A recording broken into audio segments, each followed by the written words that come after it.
Every person has a story, but not everyone has a place to tell it. I'm Frank Swoboda. As a filmmaker for over 35 years, I've interviewed amazing people all over the planet. I want you to meet them. This week, the most interesting person you've never heard of is... Hi, I'm Tom Taylor. I'm perhaps the most interesting person you've never heard of because well, I'm going to make you feel more like you did when you first got here than you do now. So I'm Tom Taylor. Yeah. I'm the most interesting person you've never heard of because I go to 11 and I like dogs. Tom Taylor, thanks for joining me. Well, thank you for having me. It's an honor. You are one of the most interesting people no one's ever heard of. You don't have to lie to be friends. True enough. How long have we known each other? I was going to say, I don't really know. I know, well, I mean, you worked on The Basket, which was 25 years ago now. Yeah. Can you believe it? Or more. When we filmed it, it was probably 98. Something like that. 99. It was 2000 movie of the year, or family movie of the year, so it had to be done in 99. Yeah. I think it was 98. Probably when we were doing stuff before that too. Yeah, we were. Local stuff. Do you remember and... what you worked on? So I think the very first picture that I worked on with North by, yes, it was with Nigel Elliott mixing, and Nigel, yeah, and the great Celtic guy. Knots, which we'll talk about. And I was Nigel just boom Elliott. up. Oh yeah, okay. And I kind of would get you and Nigel confused because you don't not look alike a little. Right? Well, I mean, okay. Because I would only see you guys once. I mean, I would take that as a compliment. I mean, no, not. I mean, I always knew the difference, but sometimes I don't know. You guys had the same vibe. Yeah. Well, I learned a lot of my vibe from Nigel. Yeah, you stole it, actually. Yeah. Because what a guy! Guy. He was just, I don't know, just I love Nigel always Elliott. on. He's got great story. He was a drummer. Yeah. Oh yeah. Okay, and you're a drummer. Mm-hmm. In fact, you brought one of your drums. I'm going to make you play because it's cool. We'll see. Why not? We'll see. But Nigel, he used to play. You know his story, right? Yeah. He was the road drummer for Sheena Easton, wasn't he? Was it Sheena Easton or was it Sheila E? Sheila E? No, it was Sheena Easton. It was Sheena Easton. Sheena Easton. He toured with her for a couple years. Yes, actually. And he told me some pretty off-color stories about. Well. The road, yeah, and being Sheena and a rock drummer in the 70s, right? Yeah, and walking in on Stevie Wonder, and a couple of blondes. Mm-hmm. Yeah, there's some good stories there from Nigel Elliott. Did Stevie know they were blonde? Good question. Right.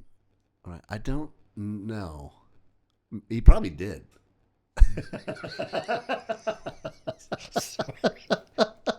I can't help it. That's a great line. So anyway, what do you remember working on then?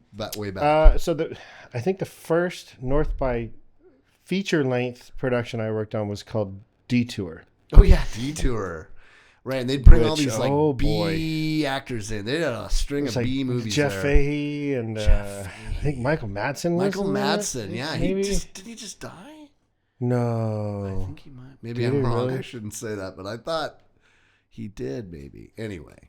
James Russo. You know James Russo? James Russo. Yeah, that guy. Yeah. And that was with the, Richie Salvatore. I shouldn't even say that. I probably got shot or something. But, yeah, Richie. It was the New York contingent. Yeah, they were the producers of that. Of those string of movies. I only worked on The Basket. I never worked on any of those. I just used to watch all of them. Watch the sideshow. Oh, it was a show. Yeah. Yeah. Yeah, and it's weird too.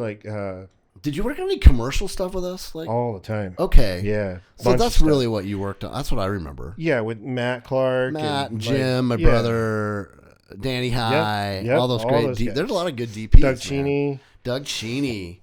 So Doug Cheney, you worked on a thing called Frank. Is that the Christmas one? Was that the Christmas one? I'm in?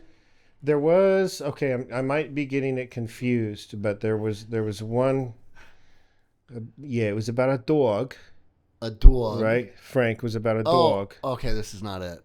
And then there was another one. There was the Called- Swoboda film Christmas one he did.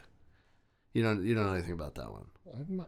I don't know. He did this thing anyway. My son and I were in it. So. Full disclosure, like several years ago, I fell off my roof with a gas powered leaf blower strapped to my back, and since then, my memory is not so good. You've done a lot of stuff too, dude.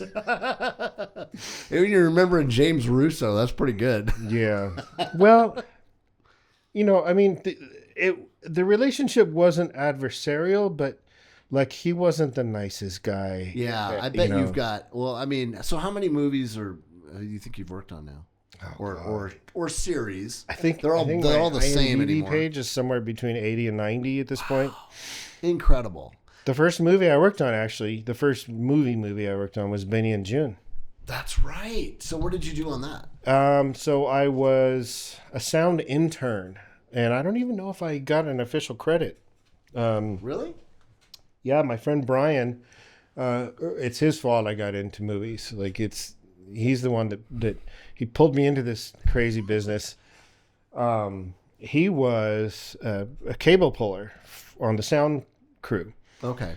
And that was a pretty big movie. Yeah. That was a big boy movie. It had a good size footprint, especially back then, for Spokane. I think it was, if I recall, it was somewhere between 20 and 25 million, maybe in that range. Right. Back then.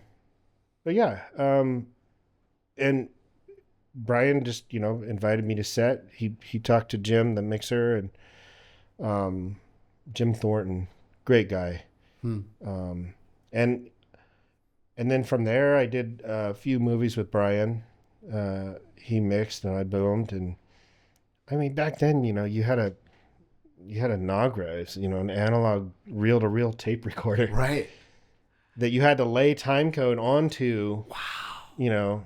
Before you even used the reels. And then it went to DAT. Did you ever use DAT? Yeah. Yeah. In fact, a number of the North by productions. DAT. We would do DAT. We used I mixed. DAT. Yep. Exactly. Oh my gosh. All the technology and how much it's changed, right? Oh man. Crazy. I mean, I remember 2-inch videotape.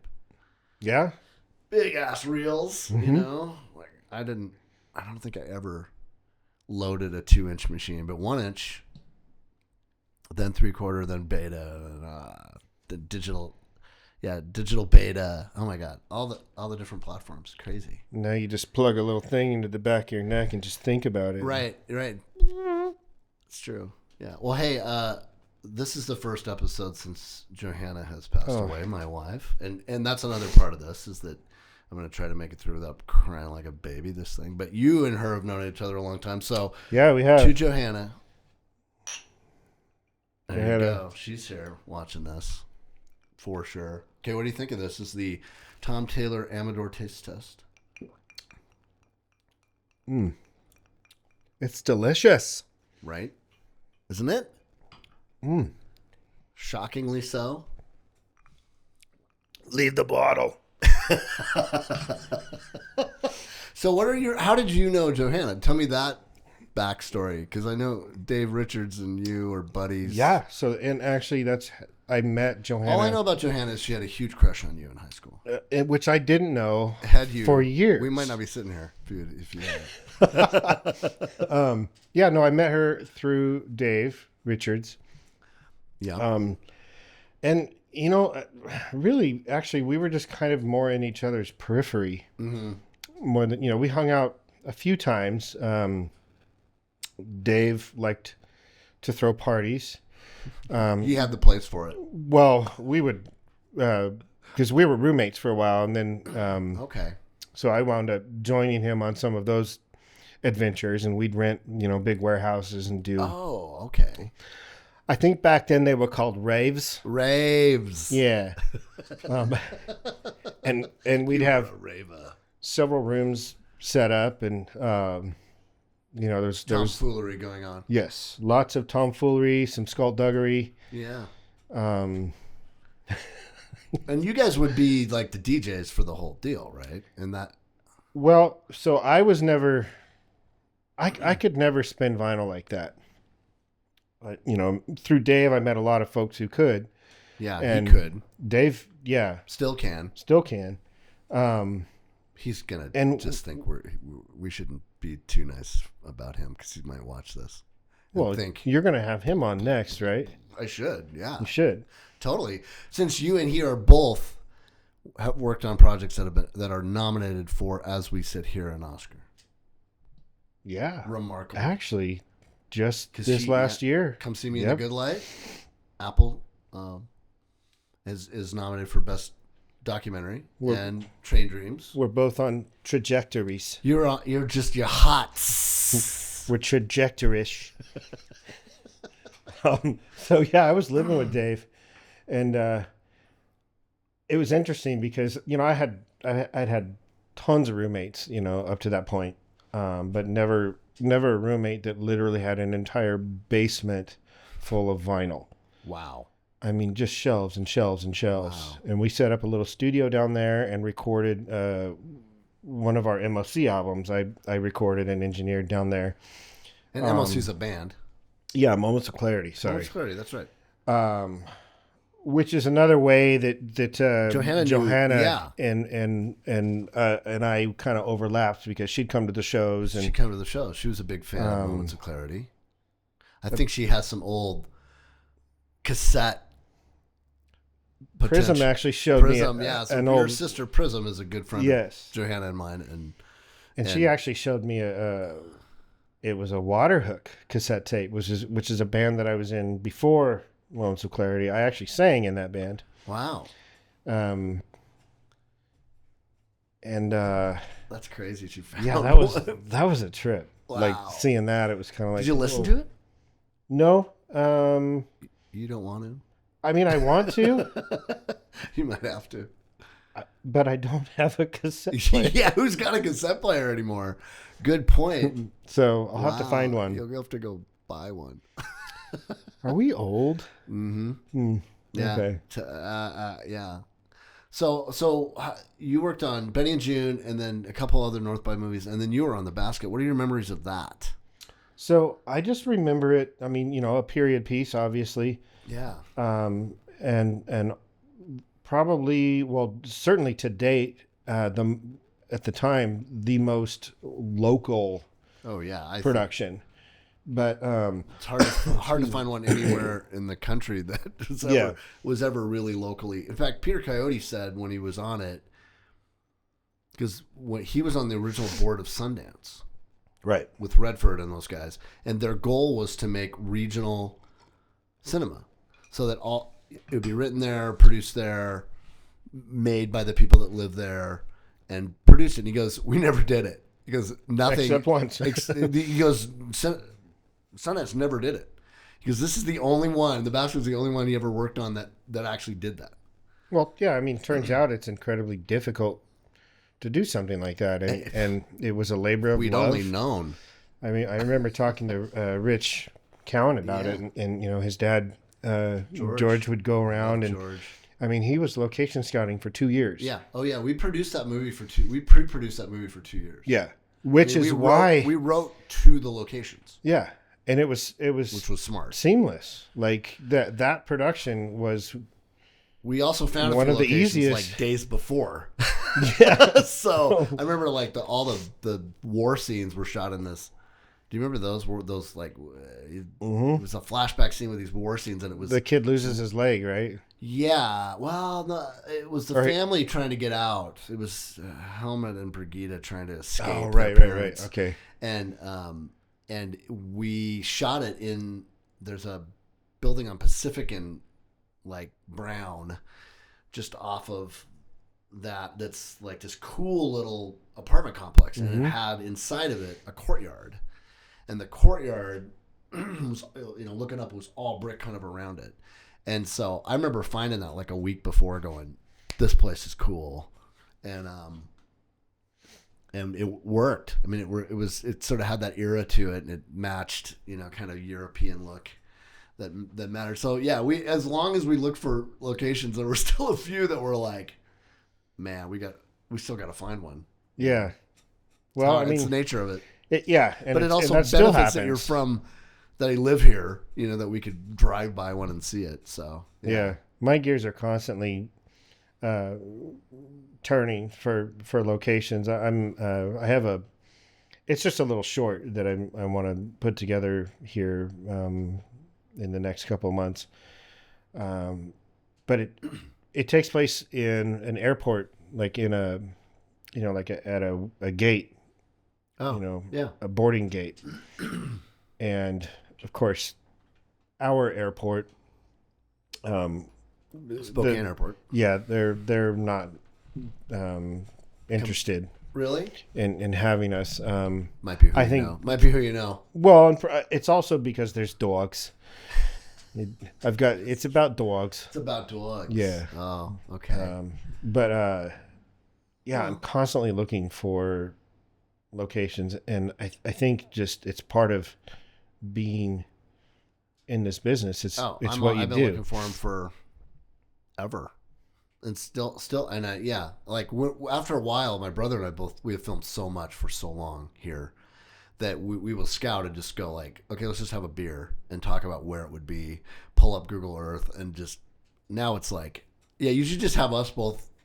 Buy us a beer and we'll find you all your locations in about half an hour, bro. Because we've been doing that, had that hat on of looking for locations for 35 years. Yeah, and I can't think of a place in Vince Spokane too, that we right? haven't shot. Vince would be, right. You probably It's probably like shot everywhere. you walk around, and it's like, oh yeah, we shot I've here. shot there. I know. we I shot did that there, we yesterday. shot I was here. like, oh, I just shot there. Oh, I just shot there. I know. It's sad. Or It was really this whole interesting. region, honestly. Watching Benny and June, Sarah Joy and I pulled it out the other night, and she wanted to watch it. And neither of us had seen it in a long time, and I guess it's one of our favorite movies. And That's she your asked me, girlfriend, right? yeah. Yeah. So she asked me if I'd watch it with her, and I was like, yeah, I'd love to.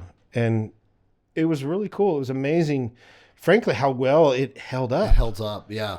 Like, everybody delivered in that thing. Yeah. Aiden, Oliver, Oh, everybody. Yeah. And Julianne Moore, I forgot. Julianne Moore's in it. I was like, Really? oh, yeah. It was like, Holy cow. I didn't know that. yeah. I don't remember I that. totally forgot about Yeah, that. I wouldn't have remembered that. Wow. And What a star she's become. oh, My God. yeah. But they like everybody on Well, that. and Corner Booth was created in the corner booth of Ferguson's Cafe.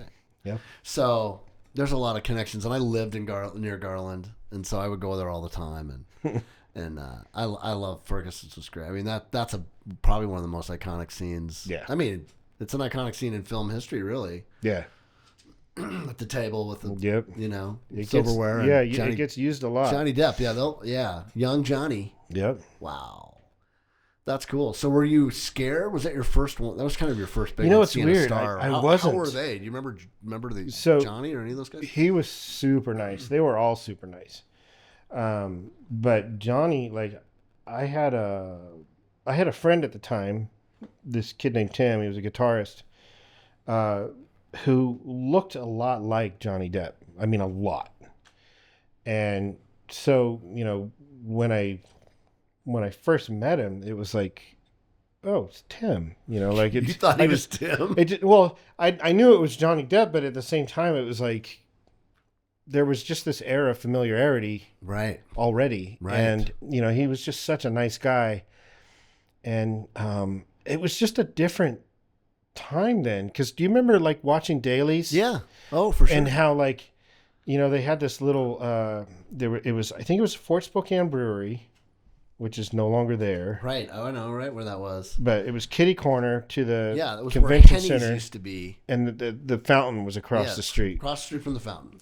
And so, almost every day after rap, They'd have everybody dailies. would wind up in Fort Spokane Brewery for dinner, drinks, whatever. And then I think it was either right next door or maybe a 2 doors down. But there was like a small, like theater room type thing Like set a up, little screening room. and you could just go in and watch dailies. Crazy. And then after that, go and fill the fountain with soap flake and pink dye.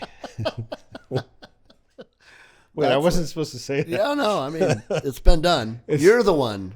Well, no, it others. wasn't me personally. I can neither confirm nor deny. Yeah.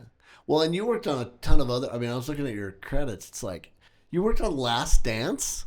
Yeah. Is that the Michael Jordan documentary? Yeah. So what the heck? Tell me that story. So did you get to interesting. meet him?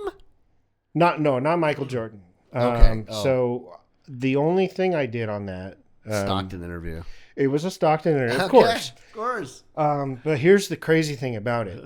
That's a great interview, by the way. I got a call. Oh, he was like, dude. John's been here. I've known John a long time, and he's been here filming probably 4 or 5 times in our studio. So, and he didn't hold back. Oh no, hell no. He was just like, hey, why would he? I'm in it to win it. This is, this is what we do. Yeah. No. It was a great interview. No intimidation from Michael Jordan at all.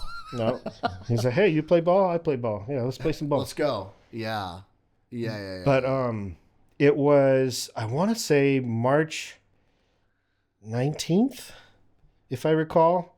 The reason I remember that date, though, is because literally that day was the day that our entire country shut down because of COVID. Wow. So yeah, I think it was the 16th, 17th, something like that. Yeah. It wasn't St. Patrick's Day. It was right just before, yeah. Before. I think it was the 16th. Maybe it was the 16th.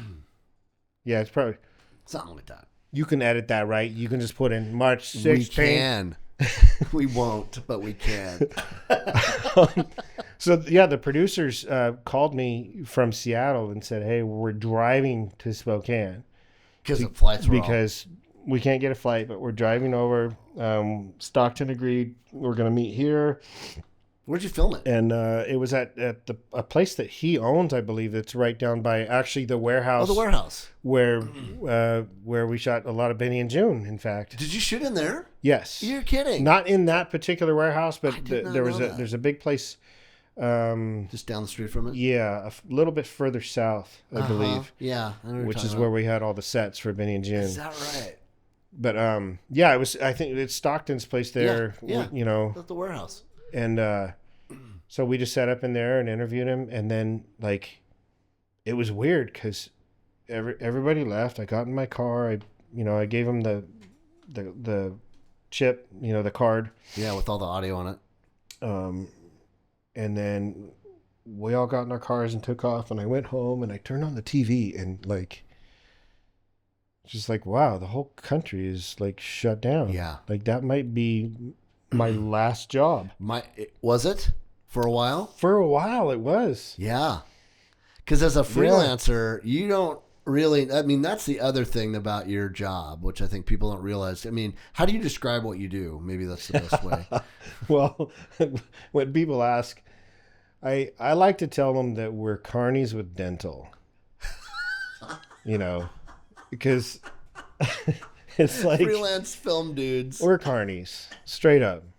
Nomads. We have nomads. The weirdest hours. Yep. We are the weirdest, most eclectic group of people. Yep. And I would even include the music industry. Oh, for sure. In that, it is. They're not. There's some overlap. They're cousins. Yes, there's definitely some overlap. But the film industry, I think, maybe because of the money involved, it just it gets weird quick. Yeah, and a lot of insecurity. Yeah, tremendous amount. So much. I was just remembering Eric Dane. You may not remember. The name sounds familiar. Eric Dane just died of ALS, and he was McSteamy on Grey's Anatomy. He was on. Oh my God, that's right. Euphoria. Mm-hmm. Was amazing in that. I saw young 50-something guy. I saw the. He did a thing to his kids. Yeah, a tribute. I saw that. Yeah, and he was he was in the basket. Yeah, he was the young, wasn't he the older brother? Was Tom. Yeah, in the basket, the older brother, basketball player, had the love interest, and he was a good actor. We had cast him. That was his first movie, and we had to kind of take care of him a little bit. He was a little young and off the rails. They're like, "Hey, come here, come on, reel him in." For some reason, he liked me. And he thought I was cool. I guess I was just a different age. I was probably 5 years older or something. And, it was sort of my job to... His wingman, his big bro. No, I just had to... Had to kind of keep him in line. Hey, keep me out of trouble. Yeah. But right. not too much. Exactly. Help me find some. Yeah, there's some good stories I won't tell about him. But super talented. I'm like, that kid's gonna be good, dude. And then, you know, he's McSteamy and ends up having this huge career. And I really, when he was in Euphoria, I saw that an episode. I didn't watch that show much. I was on the road and I just was watching it, in the hotel or something.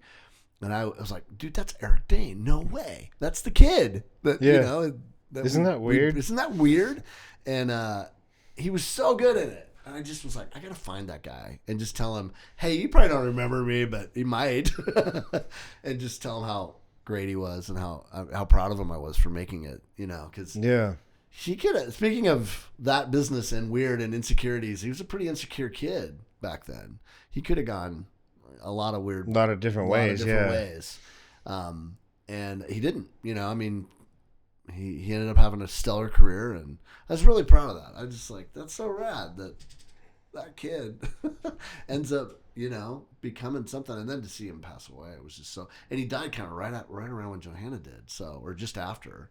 It's just a strange, it's a strange world. Right we're at that point. You know, where that time of life. It's like it's going to start happening more and more. Like we're just people we know, our friends, our colleagues, our so many actors and musicians I look up to. There was a run of so many going. Tom Petty and Chris Cornell and Robin Williams and Chris Cornell killed me. Oh, Chris Cornell put Johanna in a serious funk for maybe 6 months. We had just seen him a month before he died on his birthday at the Fox. We had front row seats, and he was talking to us. Yeah. And his brother was there. I did a number of shows with Peter, actually. Okay. Talented guy. Yeah, man. him and their two sisters. Okay, really? They had a band called Inflatable Soul. No way. And they were touring, and the band that I was in at the time, Waterhook, we did several shows with them. So I knew Peter, and I forget the two sisters' names. I didn't, just aphasia. Yeah. But such a beautiful family. Like, good. It seemed like it. I mean, it was genuinely very cool to be there. And that just put Johanna in a funk. She was such a Chris Cornell fan. Yeah. Well, how could you not be? How could you not be? But I mean, that was her era. You know, your era. The first time I heard Soundgarden, because I'd been listening to, growing up in L.A., I listened to a lot of what would now be called, probably considered, like, butt rock, you know. I mean, I'm not proud of it, but that's, some of the shit I listened to. Of course. And then, I kind of transitioned more into, like speed metal, Metallica, Exodus, Slayer, some of these bands. But then there was this whole thing happening in Seattle, and of course by now I'm playing drums in a band, and then we couldn't find a singer, so I'm just like, well, I guess I'll sing and we'll find a drummer, and so that all happened. But the first time I heard Soundgarden, amazing, and I heard Chris Cornell sing, I was like, what the fuck just happened? Yeah, what is that? It just changed everything. Yeah, he was remarkable. Like him and Lane Staley, and I mean, like, just... Yep, Lane Staley, both also gone. Yeah, right? Yeah. Johanna was a huge fan of his, too. Yeah, I know, I thought it was so cool that I kind of wanted to know why, but when the last week Johanna was alive, everybody was around her. Yeah. Like, we had her in hospice, and she was in her house, and... kind of by the fire, and really, and all these people that she loved kind of started showing up. We never called anybody. Like, people just started showing up. I'm like, dude, there's like 25 people in this house right now, just either telling stories or making food or just being around, making a hippie potluck all the time for her, because she loved that stuff. What drew you there? Why did you show? I mean, she was such a I don't know. It was great. I haven't really asked anybody, but it's such a unique thing. The short answer is the universe conspires. And and it always has. Always And will. you know, like, Johanna and I didn't hang out a whole lot, but we were like, like one person removed. I mean, like, she grew up with Dave Richards, Totally. who was Neighbors. my roommate, a business partner to a degree. I got him into the film business, and now he's doing sound He's and killing it. and working on award winning stuff. Yeah, Oscar nominated stuff. You know, and then of course my sister Prism, Yep. and the relationship that she and Johanna Super close had over friends, the yeah. years, Yep. and Tucker Marqueso. Yeah. It's like That was remarkable. it was just, and it's funny too, because when I found out that Johanna was with you, Yeah. even that was like, oh my God. Your world's colliding. It was like, Right. It made so much sense, and I was so Oh, that's happy for cool. both of you guys. I was just like, oh my God, that's so rad. Yeah. It's perfect. Yeah. And so, yeah, it's tough because it's like you find out, that somebody is, the way I like to say it is that they're needed somewhere else. Yeah. Exactly what I heard that. a lot. She's doing bigger things. Yeah. Right now. And that's right. She'd kind of done everything she was supposed to here. yeah, It's true. I mean, really. I think so. Yeah, I do too. The universe conspires. Yep. And so, when I started hearing from a number of sources that, because I knew there was some stuff going on, but then when I heard it's like, oh yeah, things are progressing rather quickly, and Yep. I was just like, Well, Prism was fuck, around I gotta like go. almost every day helping. Yeah. I don't know how we would have got through it without her. I mean, it was amazing. And Dave comes like driving over after a full day on the mountain, and Yeah. Baker gets there that night. I love that. He was yeah, like, he called he was me so up funny. and He he's gets like, I'm coming over, and it was like midnight. He gets I there. was like, yeah, I'll 2 pick days you before up. she died. Yeah, and he gets there and he comes in and he looks at her, and she was very aware of everybody. She Yeah. said hi to you, and Yeah. was kind of in and out of dimensions there or whatever, but she was pretty much conscious the whole way. Yeah. And he gets there and he's like, "Hey, I'll be sleeping on the couch. I'm gonna help out. We finally get to sleep together." And she just goes, I mean, the jokes were going till the very end. Yeah. Yeah. In fact, did I tell you the story when she died? Because David was holding her hand. It was his shift. We were taking shifts. And he goes like, "You better sleep." I'm like, "I know. It's going to be a big day." And I got a few hours sleep, and he comes in the bedroom and he wakes me up, and I'm like, "Oh, she's gone." He goes, "Yeah, she's gone." I look at my phone. It's 4:20. Yeah. And I'm like, "Dude, she was a professional weed smoker." Like, I go, "Dave." And like, even at that moment, it was still her kind of saying, "It's okay. Like, don't make a big deal of this." Yeah. No, I you can remember laugh a little. I remember you telling So- me that, and I was there a little earlier that evening, and then I had to leave. My dad passed on New Year's Eve. That's Or, what I'm sorry, not New Year's Eve, Christmas Eve. Right. Just a few days before. Yeah, and right. That's a double whammy for you in Prism. That was a lot. and I don't know. It wasn't like, obviously a big part of it was watching Johanna slip away. It was just like, fuck, this is real. This is real. This hurts. It's gonna happen. Yeah. But more so was in all these people that I know, There. you and Dave and Prism and Tucker and people I hadn't seen in like literally years in some cases. Right. There was somebody that you met that was like, "Hey, I know you."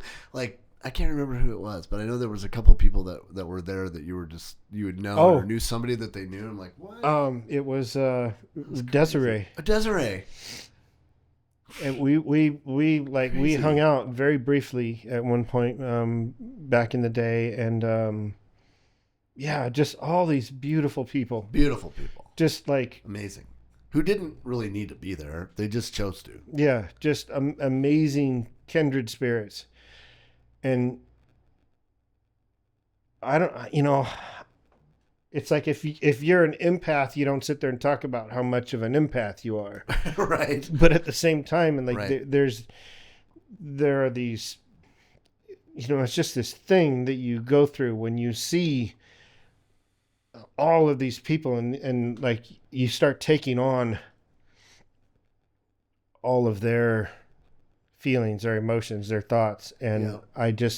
I got to a point where it was so overwhelming Yeah. Oh yeah. Tell me about it. that Time to step out. I was like, Exhausting, honestly. I'll come back in the morning. Yeah. Yeah. And then I did, and when we went up to the coffee shop and got, and it was just like, it was so weird, because on one hand you have this like feeling of emptiness, and then on the other hand you have this feeling of, okay, we're still here. Right. I know. And for every one of these people that's still here, you, Dave, Prism, like it's like, all right, what are we going to do about it? Right. I know. I think this was, because she's so young. I mean, 50 is pretty young. Everybody there was like, oh, this is going to happen to all of us. Like it was, she sort of taught everybody how to do it.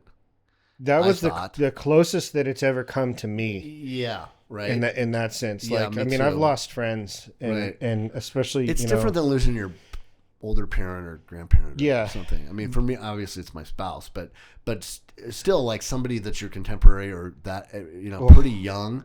It's like, we're going to all do this. So take notes, because she did it great. I mean, who gets that?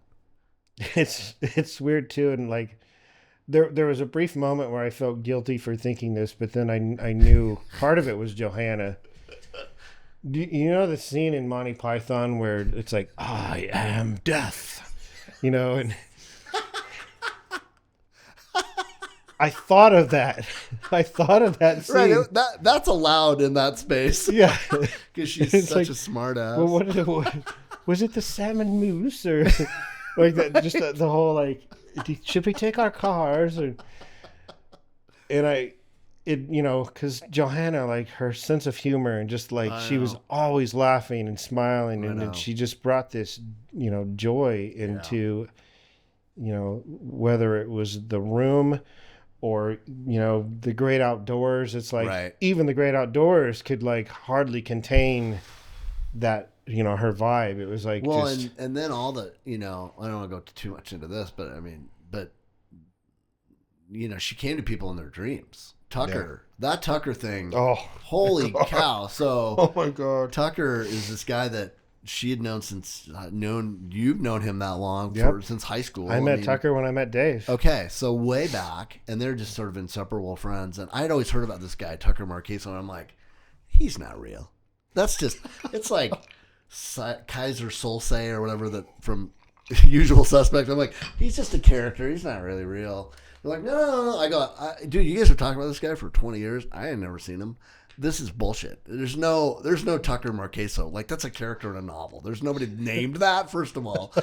I mean, come on, Tucker Marqueso. Yeah, exactly. Come on. There's no way this is real. Who is this guy? So I finally meet him. I met him, I think, for the first time at her birthday a month before she died. Yep. So not very long. And I'm like, yeah, how much they pay you, man? I mean, you're an actor, right? There's no Tucker Marqueso. What's your real name? Is this just for me? Come on, guy. What's your real name? What's your real name? Yeah. Come on, Ken. I know it's not real. And so we were just joking about all that. And then, he's the most unlikely guy. She comes to him in her dream, right? Yeah. And you got to do your own here. There we go. You're in charge. Barkeep. And would you like a double, sir? No. Yes, please. Yeah. And he sends his text to Dave, and it's like, okay, I had this dream last night, and this is 2 days before she dies. And it's Johanna came to me, and she showed me. She was so proud of showing me her cottage in the woods, which is totally what she always wanted. And the deer come to the window, which is dead on what she always would, talk about, this sort of fairy, goddess lady. Yeah, like that's her. That's algorithm. her, right? Yeah, that's her. And then she took me to a fire pit, and she took a bunch of plants, threw them in the fire, and the sparks turned into the stars. They merged with the stars. Now, this is not the way Tucker talks. No, and if you know Tucker, right? I mean, when you read that, I'm like, that's not, he didn't, I mean, how else would you describe it, right? And he's like, I woke up and I smelled campfire smoke in my house. And he goes, I thought that something was on fire or I was having a stroke. And yeah, I know. And then for like half an hour, he could smell that smoke, and then it finally went away. And he's like, I don't know what this is, but I've never had dreams that I remember ever. And he goes, I won't forget that. So when when her celebration comes around, we have this awesome place that she had her birthday, Harmony Woods, amazing place, big circular event center, kind of not very big. We only had 100 people there, and yeah, it was beautiful. It was beautiful, yeah. And they have a fire pit outside, and her aunt's like, "Oh, you guys don't want the fire pit, do you?" And I'm like, "Yeah, we do. We do actually want the fire pit." And then all these signals start coming, like everybody going, "Are you gonna have a fire pit? Because we should do this." And my buddy Charles is like, I'm like, I don't know what to do with all these flowers. People were so nice. They brought all kinds of flowers and, clients and friends. It was so beautiful. It was really cool. And he's like, you should save those flowers and put them in the fire and have Tucker tell his dream. I'm like, chills all over. I'm like, yeah, we're doing that. And then 2 other people are like, hey, you have a fire pit? I'm like, okay, I hear you, planner lady, yeah. who's always puts on an impeccable event. We're doing the fire pit. There was a lot of that kind of just nudging that I just believe was her still doing her thing. Even right down to the little packet things that Tucker had, and he handed a few out. Okay, so he tells me, he goes, "Hey, I got these things, and you put it on the fire, and they like explode. They make colors. It makes the flames green. Yeah. Yeah. And I'm like, dude, it's your part. It's your dream. You do it. And he brings them. And then Leanne, who was one of the people that kind of put on the event and married her husband Christopher, had married Johanna and I. She's like, she sends me a text that says, "Is there a fire pit?" I'm like, okay, there's a fucking fire pit. Yes, there's a fire pit. She's like, well, we ought to all write a note to her and put it in the fire. And then she goes, by the way, do you have any of those sparkly things? She goes, I have some. They'd make this, they'd make the sparks and make it turn green. And I'm like, okay, I guess we're doing that. And then my friend Tim, who's putting the fire on, goes, hey, I got these sparkly things. Can I put them in the fire? I'm like, dude, okay, we're doing the fire sparkly thing. So then I went up there for, they had an event this week, a grief event, which I've been trying to say yes to all kinds of that stuff because it's helpful. And Stephanie, who put it on, it's like, okay, we had a women's retreat here, like a women's event last week, and they all went out to the fire pit and they started talking about something really, I can't remember what it was, but this sort of, the pinnacle moment of the fire pit, and all of a sudden all these green sparks start going off. Yeah. Like they came back. They came back. And I'm like, she goes, I don't want to tell them that those are probably leftovers from Johanna's celebration. That's just Johanna. That's just Johanna. That's what she thought. I'm here, girls. She's just doing her thing, man. Yeah, totally. A women event, and she's all about that. So anyway, rad. I'm just glad you get to reconnect with her and Tucker and Dave. And it was very cool. She felt so good having it was just really all beautiful. You guys back together. It was get the band back together. Yeah. Yeah. It was remarkable. It's interesting because, like, just seeing her and hanging out with her again, like, it reminded me of, like, how many lives I've actually lived. Yeah. Just because there's these very, definitive segments of my life, right? That, defined a lot by movies or whatever that you've worked on. Yeah, just different projects, different projects. Things that I was at the forefront of, and I just felt so incredibly blessed. Like, we get stressed out sometimes, especially in this business, because you don't know where your next gig's coming from. You don't always know when your next paycheck's coming. Nope. But I would not trade it for the world, and I would not trade this group of carnies, friends and families, carnies. Like, yeah, I would not trade that for the world. Yeah. What's it like to be a freelancer? Because that's the other part of this is you are a sound engineer basically, right? Or field sound engineer, I don't know how you describe it, but you do either mixing or you're booming. You're probably not booming anymore. You're too smart for that. Oh no, I'm still booming. Okay. In fact, I love booming. I did a picture not too long ago for a buddy of mine. He's a sound mixer down in Portland. And he and I worked on it. It can be a physically demanding gig. It's super physically demanding. It is. But I absolutely love it. In fact, if I could make the same money booming as I do mixing, I would do it hands down. Really? Because I prefer to be on my feet. All right, moving around stuff, yeah. Like when I started mixing more, that's when my metabolism just went. And sure, you're not as active. Gaining weight. Yeah, and use it or lose it, dude. Yeah. So I prefer to boom. Huh. That said, my left shoulder doesn't love the boom.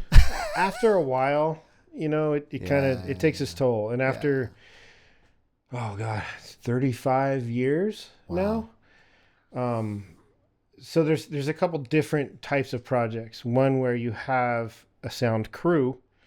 You have a mixer that either sits behind a sound cart, or sometimes it's still a portable bag rig. But you basically listening to all the mics. Yeah, you have a mixer that's listening, and then a no separate airplanes popping in the whatever. Yeah, but it's the boom op that's that's holding the mic and doing all that. And then there are other gigs where you're actually doing both, and you have a harness and you have your bag rig. That's right. And you're literally. Yep. You strap this thing on. It weighs, in some cases upwards of 30, 35 pounds. Yep. You've got all your receivers and your mixer recorder in there, and different comm devices and time code devices and whatnot. And then you've got your boom pole. But you're basically doing both jobs. Right. And so in this case, that's exhausting. Oh, just mentally. Yeah. So you got to make sure both are working. I'm holding this boom pole, and it's extended, in some cases out like 16 feet. Right. And I'm using my neck as the fulcrum. Right. Right. For this thing. No, yeah. And I have this bag strapped to my, And you got to make sure that boom's not in the shot. Yeah. Because the perfect take, gunk. Right. It's a handheld deal. Yeah.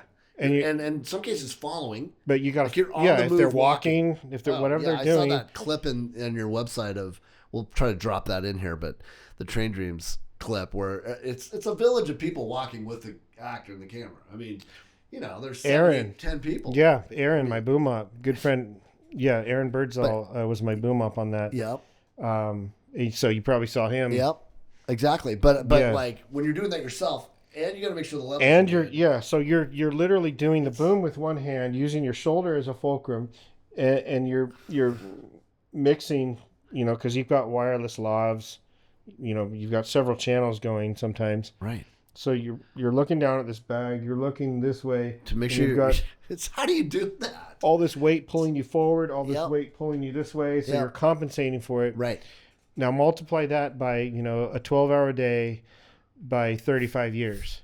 And how many days on a set? I mean, I've literally shrunk about 1.5 inches. I bet. Just from the weight, my spinal column has just gone, dude, stop doing this. It should be an Olympic sport. I mean, it should be. Wouldn't that be awesome? I don't know, actually. It might make people really upset. Talk about ruining the illusion. Yeah. Wait a minute. We're supposed to like movies. Now all I can think about is that poor sound guy. That's so... Yeah, exactly. So you've worked on some cool stuff. What's the coolest thing you've worked on besides Train Dreams? We'll talk about that. But gosh, that's a tough one to answer.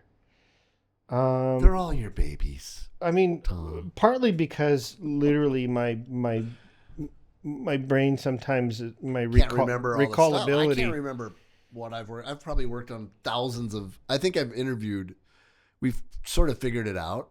I'm probably on my way to 2,000 interviews. In my career. Is that crazy? I mean, and I've worked with. I mean, name anyone almost, and I've probably worked with them at some point. I know.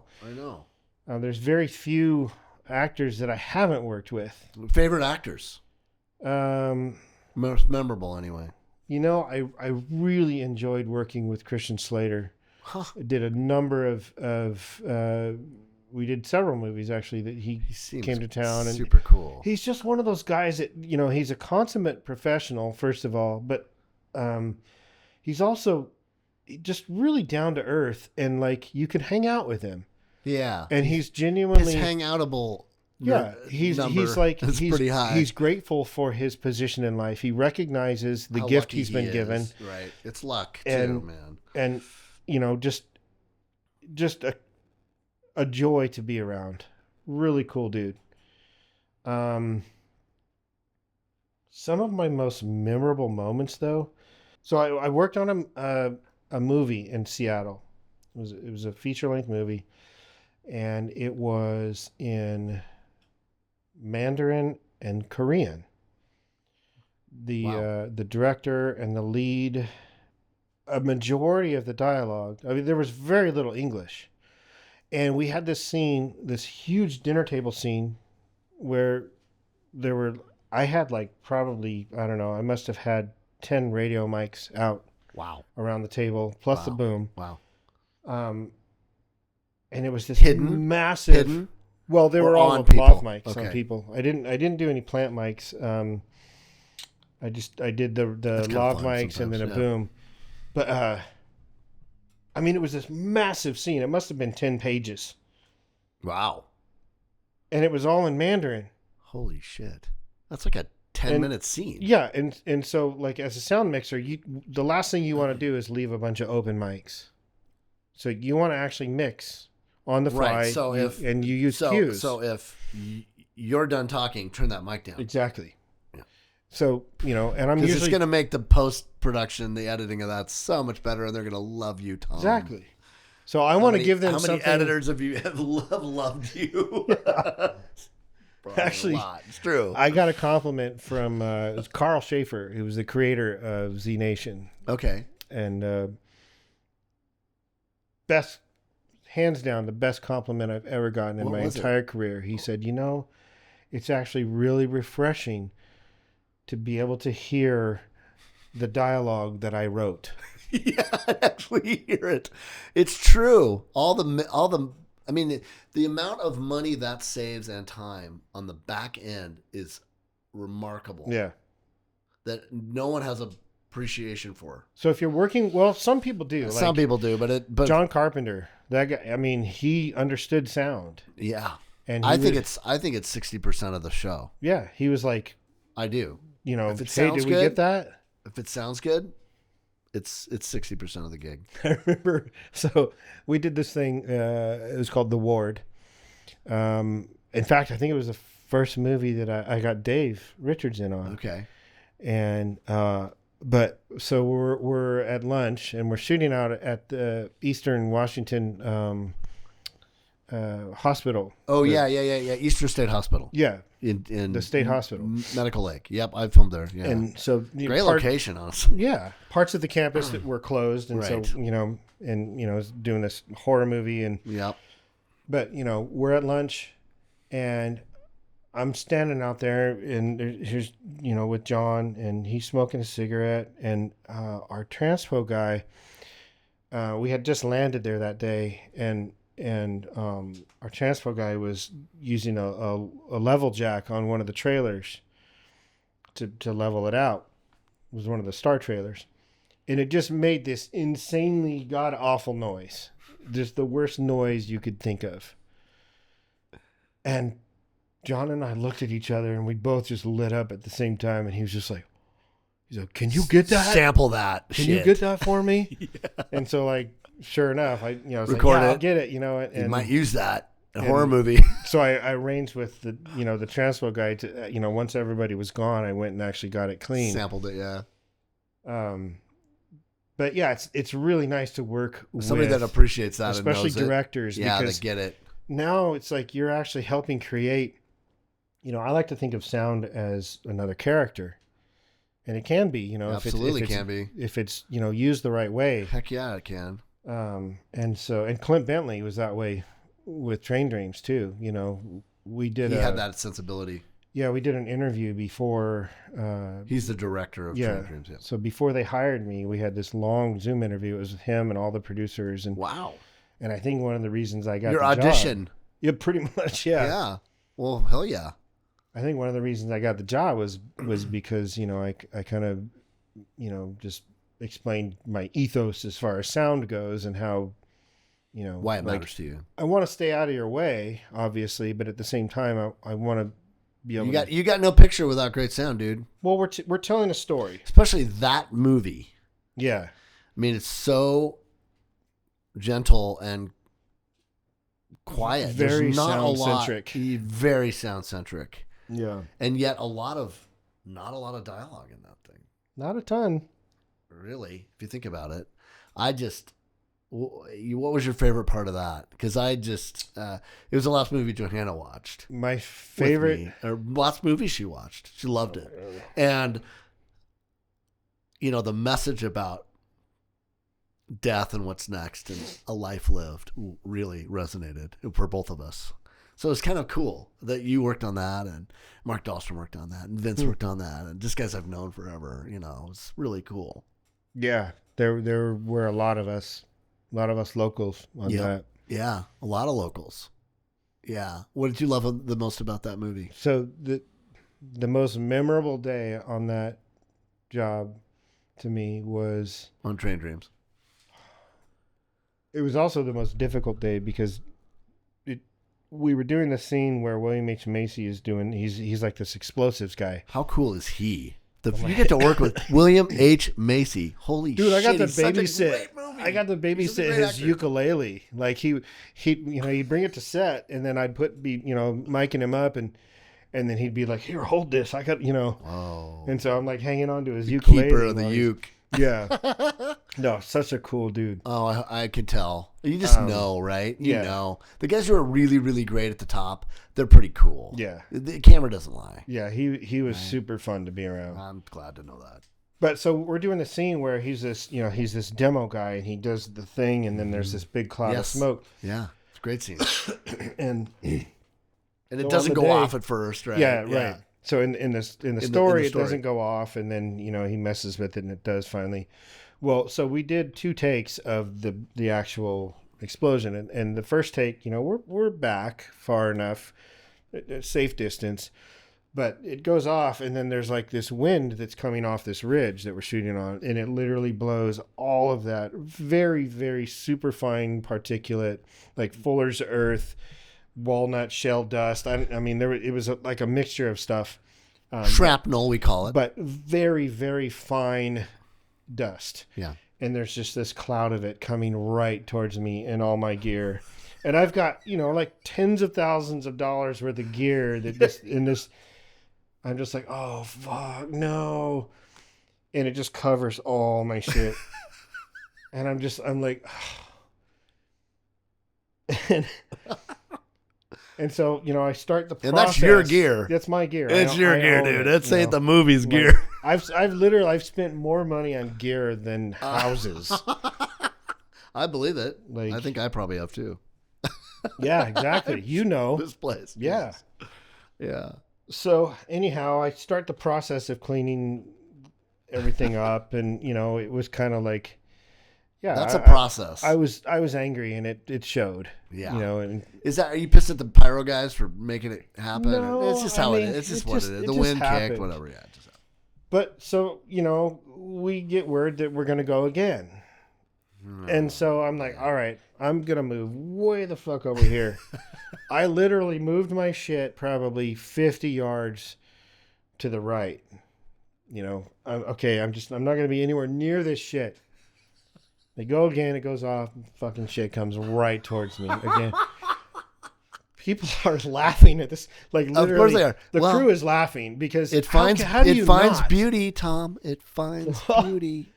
That's what you get. So I'm like being so goddamn handsome. I'm livid at this point. I'm like, I think I picked my chair up and like threw it and like. I can see you getting pissed. And then Cedric, the first AD, comes up to me and he's in tears. He's laughing so hard. It's and funny. He's like, Tom, he's like, I love you, man. I love you, Tom. And when this is all done, we're gonna go and we're gonna have a drink together, okay? And I'm like, yeah. First AD. I'm like, fuck yeah, man. We will definitely do that. Totally. Like, Yeah. And then I just took a moment, and it's like, okay, I have to laugh about this too. Yeah, you do. I have to. You do. It's pretty fucking funny. It is actually. funny. But being the butt of a joke is not always the funnest. But so then that night, maybe about 100 yards away, we're doing this other scene, and it's the scene where Bill Macy and Joel Edgerton are in their tents. Mm-hmm. And the whole thing is lit, natural light. They use lanterns, they use candles. Yeah, you could tell. It's good. It was such a cool look to that movie. So beautiful and just surreal. And kudos to Adolfo for the DP. And he and I didn't always get along super great. There were times when some of the you're decisions, invading his space or whatever. Well, yeah, and some of the decisions that he would make would make my job more difficult. But that's filmmaking, and he doesn't care. He's after his thing, and you're after your thing. Yeah. But it was just this visually, it was stunning. But then stunning, the scene itself, and it's nominated for best cinematography. Yeah, and it should be. It could win, I'll be surprised if it doesn't win. I would be surprised too. I mean, I was there on the day, and it was beautiful.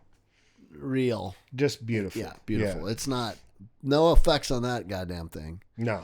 Yeah. But we're doing the scene where Joel Edgerton and Bill Macy, Joel asks Bill's character, he said, hey, something to the effect of, do you think, our sins follow us? Yeah.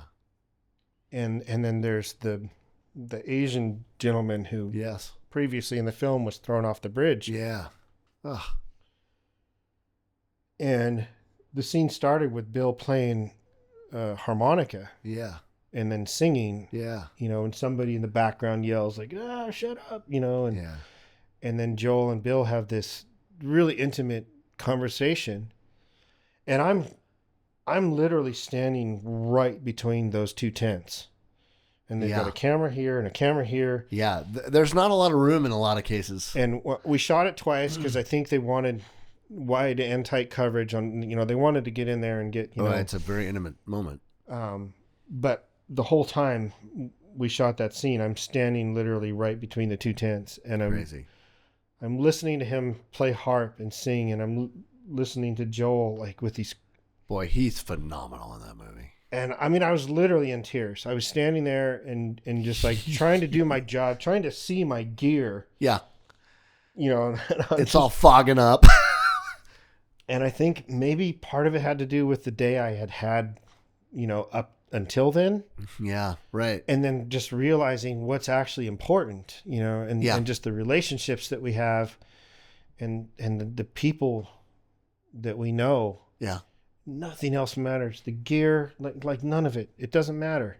Mm-mm. It's relationships. It's people. And just standing there on set, having done this shit for 35 years, I'm finally standing here and just having this moment of oh my God. I am around something very special. Oh, dude. On the set if something's great. It was palpable. You do. It was yeah. We can tell. I always know if I'm filming something that's funny and I'm laughing, it's going to be even better when we're done. Yeah. And you had that same experience. This is real shit. Yeah. And it's going to translate to the screen. Yeah. That's a special moment. You're the first one to hear it. Yeah. I'm literally with my headphones on. I'm sitting there listening. You're the first one to see that scene. Just that's a gift. That's a great gift. Yeah. Wow. Yeah. It was pretty cool. Wow. There you go. Yeah, I hope it does well. I mean, so this is the first movie you've been a part of that's been nominated for any kind of Academy Award, I would imagine. To my knowledge, I mean, except maybe extreme couponing, because I know you worked on that. Just trying to keep you humble, brother. Oh, dude, you did a lot of extremes.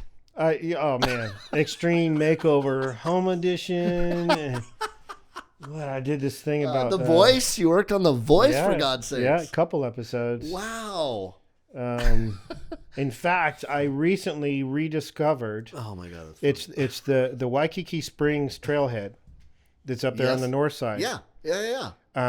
So we did an episode of The Voice where we're interviewing. You know, it was a girl singer songwriter. Oh, this is the guitarist. intro to who they are in their life, right? Yeah, and so okay, got they it. do this walk and talk, and so we went to this trailhead Yeah, right up there. to to film this quick little walk and talk with this girl and a couple family members. Right. And very quaint, and it Yeah, winds yeah. up being part of the B-roll for The Voice. Right. Um, When they introduce the contestant. Yeah. and I love getting out in nature. You know, I and know you there's do. Holmberg right by me. Dude, and your then there's- house is crazy Yeah. cool. There's It's like the coolest house. It is the coolest house in the world. Dude, it's like Willy Wonka, I don't know, outside. I don't know. I might actually be selling it. You got Well, some we'll cool see. shit in there. In your recording yeah. studio, very cool. It's a cool place, but I like getting out and going for hikes, and there's a number of places around here that you can go. I'm always looking for It's a great cool hiking places. spot. Yeah. When we did that episode of The Voice, that was, I don't know, 20 years ago, maybe. Wow. Or 10. I don't 10 know. probably. Maybe 10 or 15. I don't think it's been around that long, but It was a long time ago. I completely forgot about that whole Waikiki Springs trailhead, that it exists. and then the other day, Sarah Joy and I were looking for Place to go places hiking. to go, and, Yeah. and let's go check this out. And I was like, wait a minute, I've been here. And then we get down and we go down, and there's a little Spokane River there, and you go across it's this beautiful. big open, field. And I guess it used to be a dairy farm, but it's been reclaimed. And Oh, cool. but it was just absolutely beautiful. Yeah, it's a stunning spot. And We have so much around us. It's crazy. it's like, wait a minute, I've actually been here before. Do you have that a lot? Because I do you wish that you had. I always like, oh God, I've been doing this 35 years. If I had just kept a diary of all the cool shit that I've gotten to see, or places I've gone, or just a little journal, I'd have a book that would be killer. Like, do you ever wish you had appreciated those? Because you mentioned, like, there's so many places I'm like, I've shot there. I mean, it's, I don't know. I kind of always sort of regret. I wish I would have been more aware of all the cool places I got to go. Well, yeah. So Not so even the here, but awareness around the thing, world. Certainly, like, there are times when you're experiencing something that maybe in the moment you're not cognizant enough to realize just how insanely special this moment is. Yeah. And then Yes. in hindsight, after, you kind of, Look back. yeah, it's like you meditate on it a bit, or you have some other life experiences, and then the memory hits you a different way. And then it's just like, oh, wow. And I think, like the thing on Train Dreams was, I was in that moment and I realized it Yeah, it hit in you. the moment. It wasn't in hindsight. It was like, oh my God, this is big. Yeah. And so just being open right. and aware, and that whole, like, be here now. Well, and then thing. honestly to experience a lot of that in your own personal life, not that many months after you had filmed it, or at least that it had come out. Johanna, your dad. Yeah. Oh, dude. Right? We are finite creatures. This whole thing, the impermanence of it all is just, if you're not feeling it right now, you will be very soon. Well, that's, I think, what struck me most about Johanna and all those people around was that everybody's in their 40s, 50s, mostly. Not, I'm old, but everybody else is kind of, most of her You're friends. not old. Well, I mean, I'm still in my 50s now, I guess, but not much longer. And how it was like, oh, this is the next chapter. Like, this is coming for kind of all of us, And I remember at her celebration, just the eclectic group of people she had cast in her movie.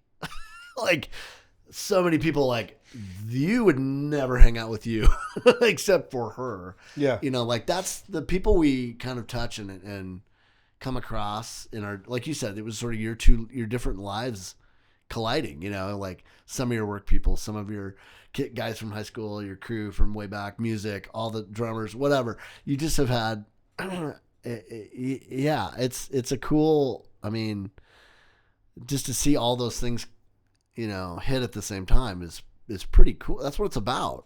I mean, that's what this journey is about. I think. I mean, and just there's like, no accidents that those people were there. Yeah, and realizing like there's like literally I have nothing to complain about. Right. Super grateful. When you saw Train Dreams for the first time, what'd you think? Because that's the other thing. Because I was going to ask you that. I remember visibly. I think it was you. It may have been some other people, but you never know when you're making something. I mean, I've only made one movie, but when there's going to be good stuff or not. I know when I'm on a set, like, this is going to work. Yeah. Or not. And there were parts of it that were like shitty. Like, it's still 65% of what I think it could have been, But I remember maybe it was Vin, I don't know, some people I knew that were like, hey man, this is good. This is real. Like, this is a big boy movie. This is better. Like, this isn't some of the schlocky stuff we've worked on. I knew from the get-go, and it was about a week before we started Principal Photography. Joel was in town. Yeah. The producers were in town. Adolfo was in town, and they wanted to get some stuff with Joel in the snow. Because there was snow. Well, that's a rarity sometimes. But it was dwindling. Right, exactly. That's what I mean, yeah. And we had already started later than, later than they had originally planned. Yeah. So they decided, well, we got to get up, and we went up to one of the local ski hills. Mount Spokane or Schweitzer or something. It was 49 degrees. 49, yep. So we went up to Tooele. And we wound up taking a couple of snowcats all the way up to the top of the hill. Wow. And I'm going up the hill in this snowcat, and I've got all of Joel's wardrobe sitting at my feet, Yeah. His coat, his hat, his boots. Yeah. Like all this shit. Uh-huh. We get up there, and he like puts all the wardrobe on, and we're getting all the camera and sound gear ready. And then we just start traipsing around the snow on top of this hill. The sun is setting. Scouting, really. Yeah. Because they've never been up there. We're rolling half the time because it's just like, just fucking roll. Yeah, like just get roll. Joel out in front of everybody and just roll. Just see what happens. Yeah. And so, he's got a lantern and he's got some gear. Yeah. And there's like this murder of crows flying by. Wow. It's sunset, so there's all these colors in the sky, but then there's also like these couple of storms in the distance that are coming in. And, by the time we left, it had started snowing significantly. But we're up there on top of this hill, and we're just, like, no dialogue, obviously, because it's just Joel. Just B-roll. But, yeah, it's basically But you're B-roll, getting sound. But we're getting, you got to get sound because footprints, beautiful whatever. Sound. Yeah, It was wonderful sound. I was like a pig in shit up there because... Like, there was no trains, no planes. That's the coolest thing as an audio guy on this movie is that there isn't a lot of dialogue, but there's a ton of sound. Oh, it was just... Yeah, it was wonderful. Like, this is the movie you've worked your whole career for. In a lot of ways. Yeah. There were a number of days where I stayed back at lunch. Like the cabin set. There was this like little waterway right next to where the cabin set was. And I would just sit there and wait for everyone to leave for lunch. And then I'd grab I had a couple different recorder rigs, and so you could get sound. Yeah, so not sound, whatever. I'd grab the one that I have this stereo, this really nice stereo rig, and I would just go and I'd sit down next to this, up on this bluff overlooking this waterway, and I'd just record, and there's like waterfowl, and birds, and getting this like stereophonic. It's such a big, it is a character in the movie. Oh. And I just remember sitting there just watching this transpire and listening just with the biggest shit-eating grin on my face. Like, I'm not working on extreme couponing. Yeah. Couponing right now, dude. No, it was surreal. No, but there is something about that. Like all of the shitty stuff you had. I mean, relatively, comparatively. Fair amount. You've done your time I've worked on some my stuff share of what would back in the day be called like B movies or Yep. for sure. Yeah. And some of them, And it's like, it's like, okay, And then you get this. this is a paycheck. Right. And this is not that. Yeah. Yeah. And you deserve it, dude. You've earned your stripes. well, it's I don't know. I mean, I'm certainly beyond grateful to have been in some ways handed a career. Yeah, but you're good, dude. If you're not good, you don't last in this business. Yeah. You don't. So my lights were on, and I yeah, you paid attention. I worked for it. Yeah, 100%. For sure. But as you know, it's a nepotistic industry, and it's who you know. Who you know. And there's no way in hell any of this would have happened had I not met Brian and had he not said, "Hey, That's right. come record." Right. And Dave's career studio. doesn't happen without you. I mean, At least not in this manner. No, it does not. Right. I mean, and so when you start thinking about the lives that have helped form yours, and then the lives that you in turn have helped form. Right. There's no accidents. Dave was, I had, I've been going to grief counseling when Johanna's passed, right? It's pretty cool. Hospice offers this every week thing. And I'm like, yeah, I'm doing that shit. Like, I need this stuff. And she says to me, have you seen the movie Come See Me in the Good Light? And I just go, what the fuck are you talking about? She goes, have you seen that? And I go, okay, the guy that was with Johanna when she died worked on that movie, ran sound on that movie, was calling us from the set. Yeah. Wanting us to meet the couple that's in the movie because our lives were so similar a year and a half ago. Like 2 years ago, whenever he was filming it. How is that not?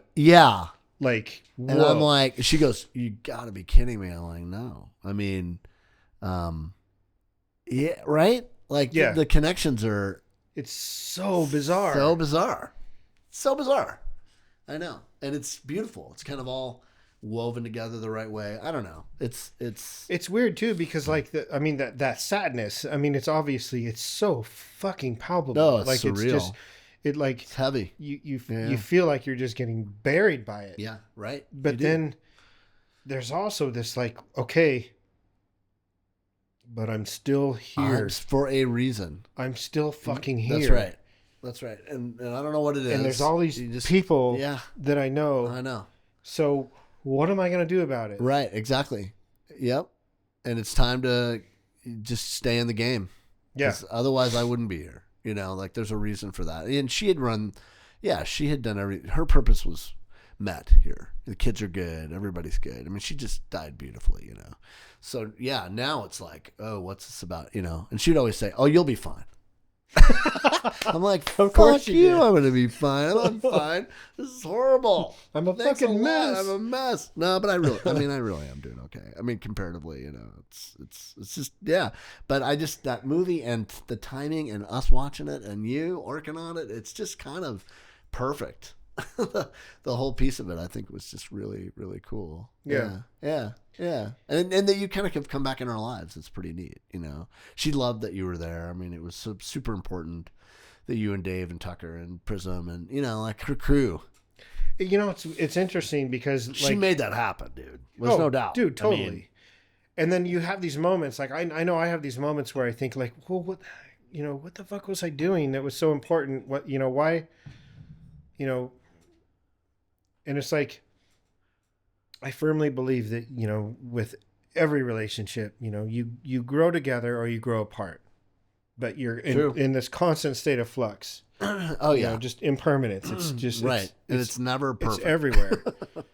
But there are some people, with whom you just pick up right where you left off. Right where you left off. It doesn't matter how long it's been. It doesn't, you just, And I've learned to pay very close attention to those relationships In those moments. and those moments, because that is, I believe, why we're here. In fact, I was talking with Prism earlier today, how one of the most influential sayings that I've ever heard is this idea that we're all just walking each other home. And That's cool. it kind of puts things into perspective to the degree that, yeah, there's still grief, there's still sorrow, but there's also this just deep joy just for being a part of this miracle to any degree. Right. You know? I know. And that's what makes Train Dreams even cooler, because it celebrates that. It really does. It really does. Yeah. That closing scene. Holy shit. Yeah. Because I heard there were two ends to that. Yeah. Well, so yeah, and this is where I don't know Clint, the director, very well, but from being, on set with him, during principal photography, and then there was an interview that we did ahead of time where I spoke with Clint and most of the producers. And it was basically like a vetting process, and they wanted to make sure they were hiring the right people for this. Heck yeah. It was a project that was very dear to them. Right. And the many years in the vibe making. of who's on there affects it. Yes. Right. And They're casting. There were times where, like I mentioned before, there's kind of a long running sort of joke about this like rivalry between camera and sound. Oh, really? And I mean,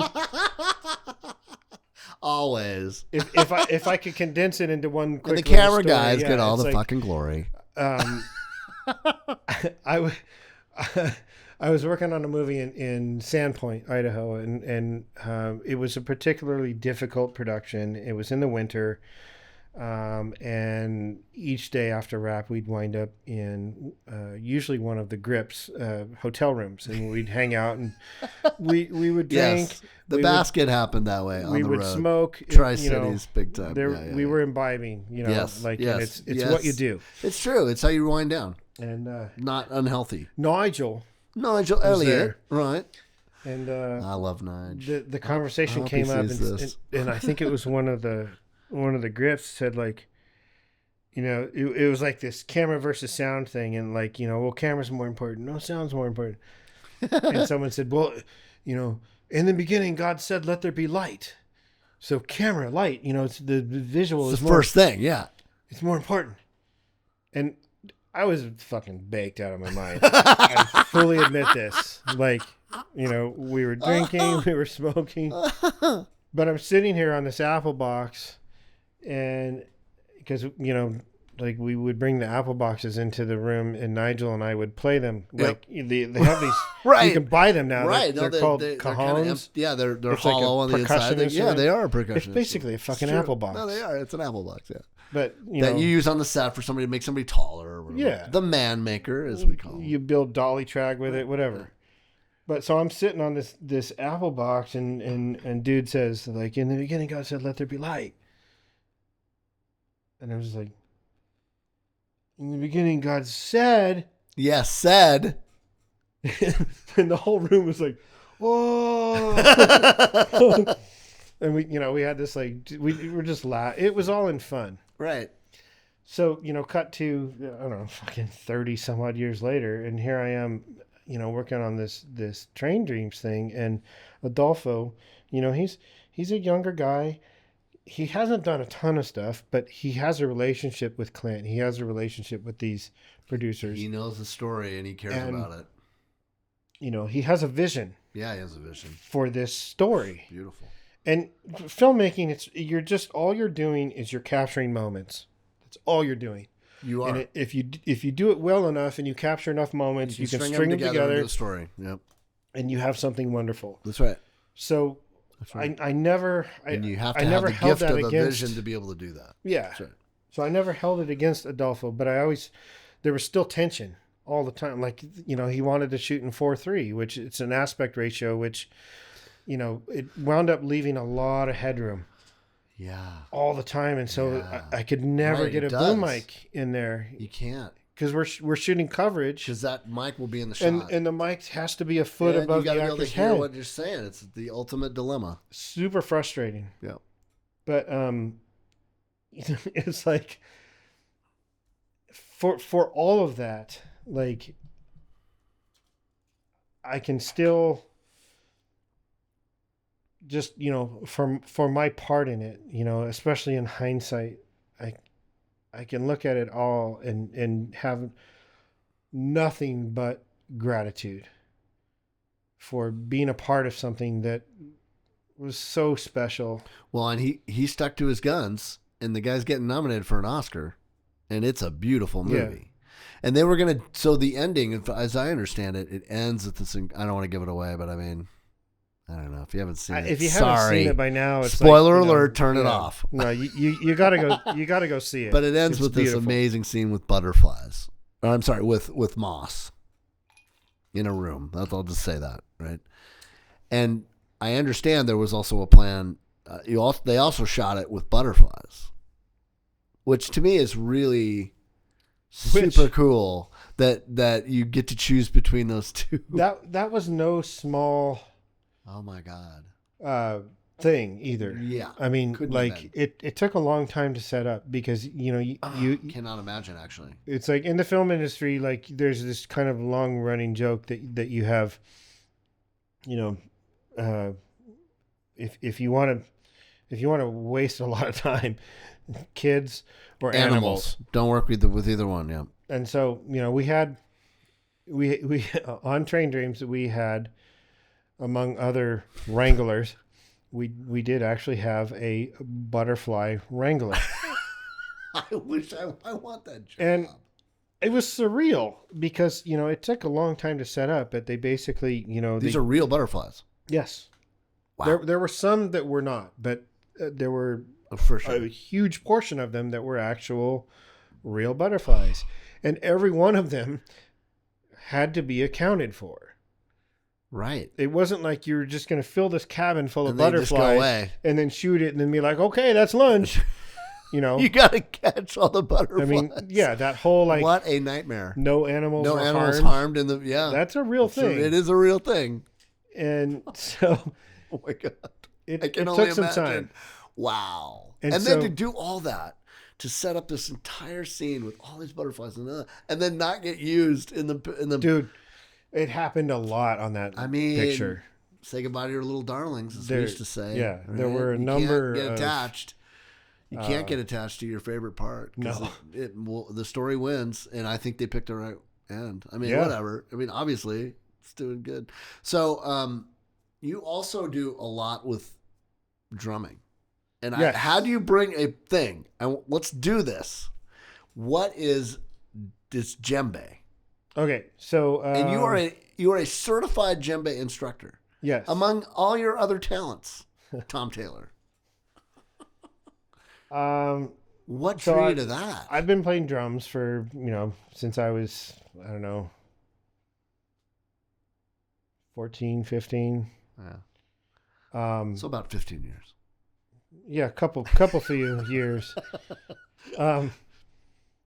And one of the musicians with whom I, started playing, we formed kind of this eclectic sort of world beat thing called Moments of Clarity. Yeah. At the time, It's really cool. when we first started out, I was playing conga, but it was, just like electric bass, electric acoustic piccolo bass. You'll have to look that up. I'll rush and do that. Yeah. But a lot of looping, a lot of effects, and then percussion. And just as some background, my brother is a percussionist, and he's a very good one. Lives in Nashville, does a lot of stuff, and has all the stuff, congas and marimba and djembe. So I am a little barely familiar. So I was playing conga in this. We formed this thing called Moments of Clarity, and we, it was highly improvisational. Kind of had this tribal feel, this sort of, what would eventually become part of the almost like EDM type sound. Yeah. But I was playing conga, and then a friend of mine who was working at a place here in Spokane called Moonshadow. Yep. Owned by another friend of mine.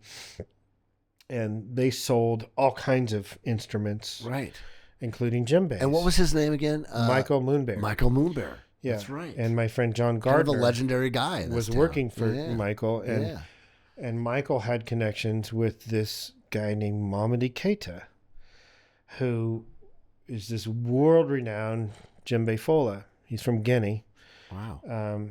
Has traveled all over the world preaching the djembe gospel.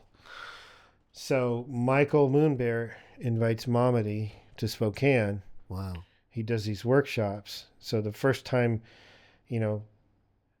Mamadi comes to town, I think, well, I'm going to go to this workshop and I'm going to check this dude out and see if I can, maybe learn some stuff and maybe, You're a drummer. Yeah, I can throw some chops into my, my bag of tricks. Yeah. And here's Mamadi in this room. There must have been 60 people there. And he divides the room up into, like everybody has a djembe in front of them, and then there's a couple people playing dununs at the front of the room. Dununs are the accompaniment instrument. They're like cylindrical drums that go along with djembes. And so he divides the room and says, okay, this half of the room you play this rhythm, this half of the room you play this rhythm. And so there's like in this, it's basically like a ballet studio, a big open square box, space. Reverb chamber. Just bouncy. Like from a sound guy's perspective, horrible. It's a fucking nightmare, right? It's horrible. And a djembe is a loud drum. Yeah. It's not subtle. It's a very loud drum. It took the B out of subtle. And exactly. As they say. And there's like, 6 people in this room, all playing djembe. Shit, louder than hell. And he separates us out and says, okay, you guys play this part of the rhythm, you guys play this part. And we get it going. And then he starts doing some soloing. And you can hear every fucking note he's playing. Wow. Every note. It's just like... in that crazy environment. With that much noise going on, he just... cut through. Above everything, he's just like this... magical being. Just singing off this drum. And I'm just watching this happen, and I'm just. And like, as a sound guy, you know how miraculous that is. Yeah, like it just. Huh. And so, it's like, okay, I got some shit I'm to doing study. that. Yeah. So I want started, what he's. Yeah. I want what he has. So I started studying traditional West African percussion, and some friends of mine and I, we kind of formed this little group, and we actually did some recordings. We would play in the park together. I was gonna say, so Manitou Park. I know Prism had told me this, that you and her, or maybe it was her, or maybe not you, I don't know. But every Thursday in Manitou Park, 'cause it's right by my house, there's a drum circle. Yeah. That goes on. Mm-hmm. I don't know how long during the year, but definitely the summer. You guys were part of starting that. Yeah. And you can hear it every Thursday. You can go up there and take your drum and bang away. And I hear it from my backyard. It's amazing. It's interesting because there's a gentleman named Michael Taylor that was he was kind of like the main facilitator of that, and he carried that torch for a long time. And super cool. We actually lost him a few years ago to suicide, which again it just kind of it's a reminder Yeah, it is. You never know what someone's going through, first of all. No, you don't. And as a friend of mine said once, you don't know the 1,000 times he didn't do it. Yeah. Yeah. And, like, he was an eclectic dude. I'm sure. Like, in a lot of ways, he just did not fit in, but he did his own thing. And he had this, love for percussion and rhythm. And, so yeah, there have been several iterations throughout, the years of this, like hand drumming and in particular djembe. And my focus very quickly became all about learning the actual traditional West African, the history of it, these rhythms that have been passed down for generations. Do you have a favorite? And could you play it? Because I just want to hear this thing. I had you bring it all this way. Okay, so I just want to hear. I'll have to take my rings off. What a djembe sounds like, because it's not something. I mean, it's not a drum you hear all the time. Yeah, is it? Wow. I don't want to get like too. It's look at the rings, dude. This is like Sammy Davis Jr. Well, I got rings for those who know instead of tattoos. So the thing about djembe is, can you hold it up? No, well, okay. I mean, I can hold it up so you can see it. Yeah, we can see it. That's all I'm talking about. And then play it down. But yeah, so this is people can see it. This is my Metatron djembe. Look at that. This is Metatron's cube. Cool. For those of you who are familiar with sacred geometry, I had this drum commissioned. Wow. A friend of mine named Tom Condis. I got a hold of him and I said, "Hey, I want a Metatron djembe." Wow. And he's like, "Okay, I'll get on that for you." A year later, he didn't say when. A year later, and there's many emails, but a year later, like I'm like, "Dude, what's up with Where's my friggin' And he's like, "Well, so I got my friend Mohammed Caleb Sila, the best carver in all of Africa. He lives in Conakry, Guinea." Wow. He said, I've finally found a shell that we can do this on. And he said, it's got to be the right shell. It's got to be the right wood. Incredibly intricate. And this is hand carved. Wow. It looks like it was carved by a fucking laser. Yeah, it does. And so, yeah, Mohammed Caleb Sila carved this drum by hand. Wow. It's beautiful. And so, yeah, it was like 2 years later, it finally showed up. And then I had some friends of mine do some other work on it. I did the wrap. It's gorgeous. And when I said, "Hey, can you bring your djembe?" You're like, "Dude, it's gonna be too loud." They're very loud. We'll play it. And also, so playing it, normally we can see it on that shot. You either have kind of a rig where you kind of wear carry a harness, rig. Okay, similar to a sound rig almost. Interesting. Or you play it sitting down, but this chair is way too high for that. Yeah. I don't know. Can you swing a camera over into here, or is it going to be too dark? I can try. We'll see. Because that's the only. I don't know how else I can do this really. Let's do it. But, so, Yeah, I got you. There's a good chance this is gonna overmod your mics. That's okay. It's cool though. Because it's. Here, shut that door. It's pretty loud. There you go, right there. But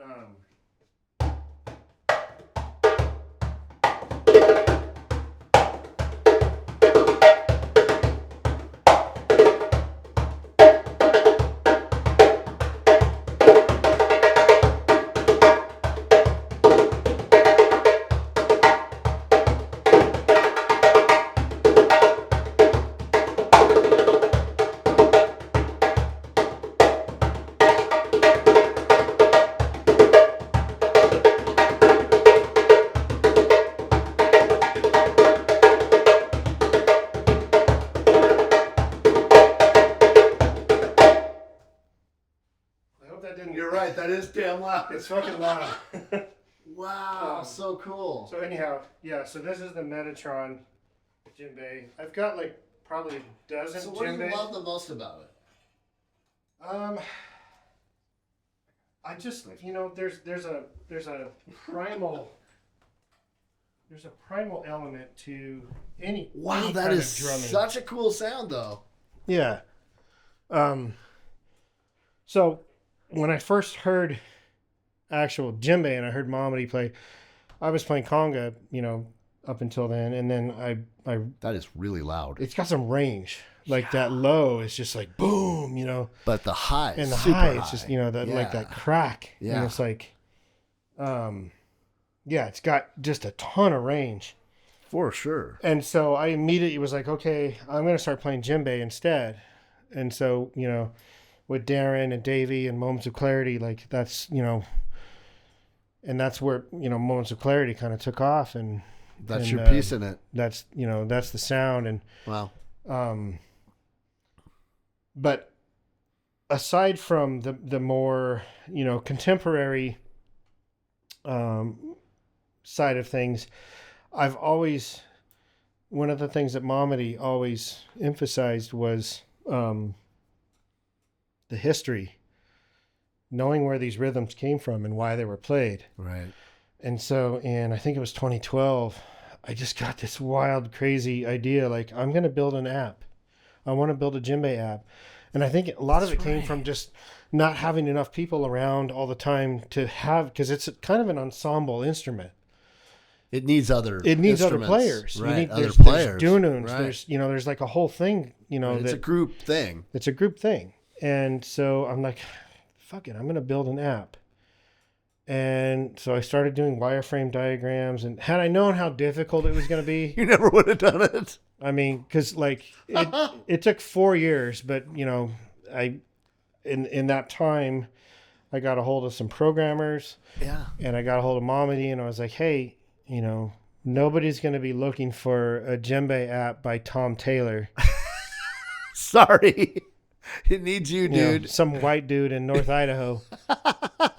But, if this thing had your name on it, it might, have some Right. wheels. That's right. You showed me that app. And so Mamadi, and he's got schools all over the world. Wow. And so with curriculum. And so he said, What's a show tool? me what you have, send me a prototype, and let's see if we can work it into the curriculum. And Yeah. so I worked with Mamadi, and I worked with his, at the time, vice president, a guy named Kelvin Q out of Singapore. And we put together a way to integrate this app into the Tam Tam Manding Djembe Academy. That's so cool. Curriculum. Look at you. And Wow. yeah, so we released the app.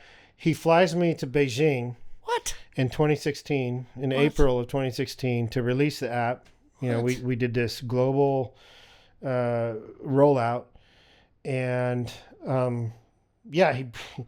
they do this big workshop and stage performance and everything, and then he pulls me out on stage in front of this big audience That's so cool. in China, and says, here's Tom. He built this app and it was surreal. It was like, because Mamadi's, he's like He's a big my deal. my mentor. Yeah. We call him Baba. Yeah. you know, Right. Like he's the guru. He's the mentor. He's like, That's amazing. and here he is saying, Tom, come to Beijing, and we're gonna roll this app out. And So the app still exists? It's still around? yeah, and so What's it called? it's Like, how called do you- Djembe Fola. With an How do you spell exclamation that? mark. So Djembe is spelled with a D. It's DJEMBEFOLA. And Djembe Fola is literally just means one who plays djembe. Like a Dunun Fola is one who plays Dunun. You are a Djembe A Fola. Kora Fola Tom is Taylor. someone who Tom plays Taylor. Kora. Well, there's also a deeper meaning where it's like if you're like a master. Oh, okay. So like I would not call myself a Djembe Fola. It's pretty Simply damn good. because there are those who, Are at a higher level. I mean, Big time. Yeah. I mean, it is literally the deepest rabbit hole I have ever. Really? It goes, I mean, yeah. Wow. There's no end to it. Wow. Very similar to so learning cool. tabla, if you've ever studied tabla, Indian No. drums. But it's like, yeah, it's a very deep rabbit hole. So most of the projects that you have on this list, Dreamin' Wild, another movie that did well, Yeah. I would say. That was super fun because I got to, well, to a degree anyways, I got to teach Walton Goggins to play drums. That's so cool. Because he plays the brother of this, and this brother and brother that's cool duo. Yeah. And he's the drummer. Right. It's got to look real. And so that's funny. How much time did you have to work with him? Not a ton, but so like in the basket, I had to teach Peter Coyote how to shoot a basketball. Yeah. Like they did in 1914. Yeah. And we did not have a ton of time. And I'm like, dude, he made one shot in, I don't know, 15 minutes of filming. That's all we needed. But it was like, I love that. That was like, it's like, okay, hits the ground. Let's go shoot, dude. Yeah. Well, I mean, to his credit, Walton actually picked it up very quickly. Oh, wow. Good. And he could fooled you. Lay down a groove. That's cool. And he was playing. Wow. We had what a cool thing. That's a good movie. It was at the Bing, I think, and there were some like rehearsals early on. Yeah. And that's where I met him for the first time. And he's like, yeah, just, I'm not sure how I'm going to do this. And I'm like, I play drums. And then it just. Good for you. Yeah. Offering that. Because that's the thing about this. A lot of these, even The Voice and all these stuff we've been talking about, they all happen here. Like you do travel, and you have traveled probably quite a distance to film. Yeah. But a lot of the stuff is here. Most of it is here. And that's what I prefer. To stay here. I'd rather stay here. I mean, not that I dislike traveling. I love traveling. But traveling for work is a whole... It's a different deal. Different animal. It is. To be able to come home or at least be in your backyard isn't a bad thing. Well, just traveling with gear. Right. And it's like... Oh, yeah, right. I know. Especially out of country. I know. I've done it too. Speaking of China, I filmed in China. That's and like sound gear... An effort to get the gear into the country. I mean... You look at these bag rigs and the batteries we use in it. I mean, It looks like a fucking bomb. It does. Yes, it does. If to somebody who doesn't know, it's like they see this shit and go like, you always get pulled aside. What's right? going on? You always get pulled aside. And then they want to go through the whole thing and tear it all apart. And it's like, oh god, you got to build it all back. Please don't do that. I know. Yeah. So on Train Dreams, last thing. Who worked on that locally that you had worked with before? Because I know Vince DeFelice did, who has yet to do my podcast. That son of a bitch. Huh. I got him the job. Right. I got him the job in this business. All right. We'll have to give Vince a call. No, he will. Hey, Vinny. I just got to bug him. Why you not doing the podcast? No, he will. Come on. He will. But he was art department and did some amazing stuff on that. Incredible guy. Mike Vukas. Yeah. Oh, my God. I haven't seen Mike in years. Yep. Right on Mark Dahlstrom, obviously. Yeah, Mark. Assistant, first AD? What does he do on that? No, so there was a AD? gentleman named Cedric who was the first AD, and I think Mark, was he line producing? Probably. I think he might have been line producing. Done a ton. I mean, he was my boss way back in the day. Yeah. Yeah. Well, yeah, he was one of the original partners. Original partners in North by Northwest. That's right. Yeah. And I knew when there was a problem with something, he'd always come up and he'd give you, he'd put his arm around you and like start, giving you a little massage in the back. Hey, can you help me with this thing? Like, oh, this is gonna be bad. Oh, okay. This reminds me. I love Mark, dude. One of I want him on this podcast too. Yeah, he's got stories. Holy shit, that guy. one of my most memorable moments on set was I think it actually. Was it on Dreamin' Wild? It might have been. No, it was Z Nation.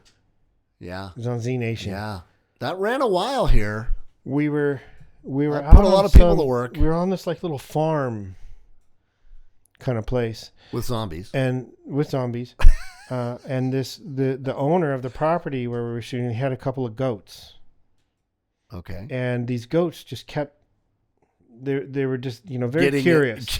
They are curious. And one of the most memorable moments of my entire career is watching Mark at one point. And if you don't know Mark, he's a pretty big dude. He's a big dude, long, Very blonde hair, yes, big beard. I mean, yes, like very if you Thor like. yes, if you were to ever want a visual representation of the word Viking, He is the modern day Viking. it's Mark Dahlstrom. Yeah, he's gonna So kill both of us. I think he'd agree. He have would. to. He has great flowing locks, as they say. Yeah. Yeah, I very. Yeah. Who's that? Like, remember that guy that was like very famous, like Harlequin novel guy on the cover? I don't know. He has that kind of. Remember that guy? I can't believe it's not butter. That dude. Marcus? Yeah. Except, Right. Yeah. Except Mark is nowhere near that fucking cheesy. No, he's not. No, He's just a cool dude. He is a cool dude. But he's got a bit of the dude in him, so much actually. right? Yeah, The dude, so much. very Jeff. And he gets shit Bridges. done. He gets shit And done, and as long as you don't and he like, thinks ahead really well. He's just born don't to make be him this angry. No, like, you don't want to be on his bad side. you won't like me when I'm angry. No.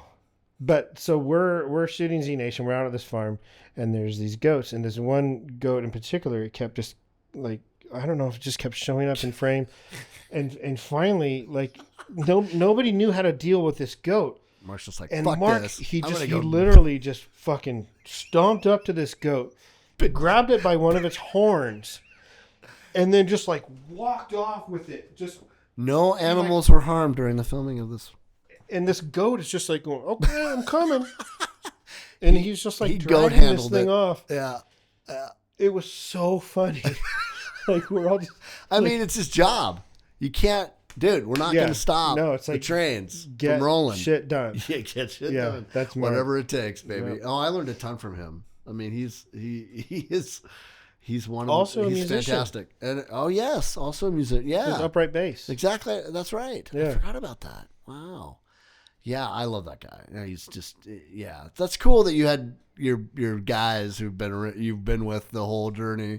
So there's some. Well, go ahead. You're gonna say something. Oh, I was just gonna say, yeah, it's a family. And they're all world class, Yeah, and they live here, yeah. and that's fucking We're cool. pretty good at what we do at this point. We've done it for a while. A long time. That's a lot of movies. All you guys. Vince, you, Mark. I mean, easy 80 movies, each of you. Yeah. Oh yeah. Easy. Easy. Spokane Film Festival, SPIF, Mm-hmm. coming up. What's your involvement with that? Um. The International Film Festival. Well, I actually I don't know what all is playing, but I know there's. I don't know if Supermassive is in that. I do know a movie that I mixed called Tell No One. Yeah, Tell No One. A That's friend the of ours, one. Jason Right. McKee, Yeah. directed. I just saw a poster on that pop up on my social media. It's Yeah, cool. and it's interesting because we did that on a really limited budget, and it was kind of, in network episodic terms, a lot of times you'll have what's called a bottle episode, where it's kind of a, for financial reasons, it's like you kind of limit the scope of things, and it's usually all in one location. Yeah. Right. Everything's very contained. Yeah. It's planned that way. And so this feature, in a lot of ways, was treated kind of like a bottle episode, in the sense that, with the exception of, I think, one day of shooting, we were In the same place. in the same place the whole time. Yeah. It's smart. I mean, get the most done. But all local talent, all Washington. Nice. Brought a few people over from Seattle. But, very, very simple in a lot of ways, very basic, just, filmmaking. But we're seeing. And I believe we're seeing, if for no other reason than it's like, if you're a aspiring filmmaker and you have an idea, but you don't know like how the hell is this going to come to fruition.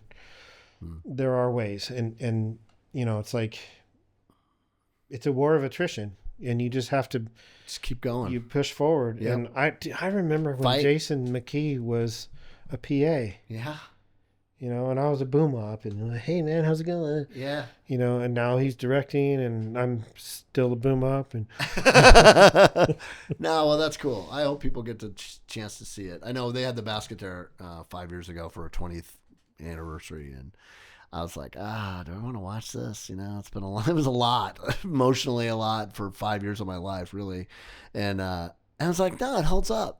Yeah. It's cool. I was glad I got to see it again on the big screen, especially. Yeah. That's what's cool about the film festival. I think you get to see stuff, on the screen, and not a lot of people see that anymore.